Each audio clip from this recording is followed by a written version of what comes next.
લો garden પાસે આવેલી સમર્થ સ્કૂલની બે બાળકીઓ ગુમ થયાને 48 કલાક વીતી ચૂક્યા છે, તેમ છતાં પણ પોલીસને હજુ સફળતા નથી મળી। વાત કરવામાં આવે તો લો ગાર્ડન ખાતે સમર્થ સ્કૂલ આવેલી છે, તેમાં અભ્યાસ કરતી બે બાળકીઓ જે છે તે સ્કૂલના પાછળના ગેટથી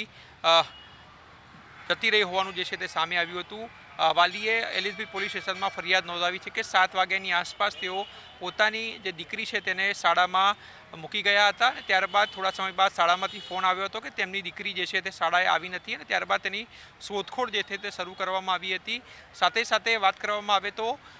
સીસીટીવી જે શાળાએ ચેક કરતા જે બે વિદ્યાર્થીનીઓ છે, બે મિત્રો છે, તે સ્કૂલના પાછળના ગેટથી જે છે તે નીકળી ગઈ હોવાનું જે છે તે સીસીટીવીમાં સામે આવ્યું હતું અને હાલ પોલીસે સીસીટીવી લઈને આગળની કાર્યવાહી જે છે તે હાથ ધરી છે। ખાસ કરીને વાત કરવામાં આવે તો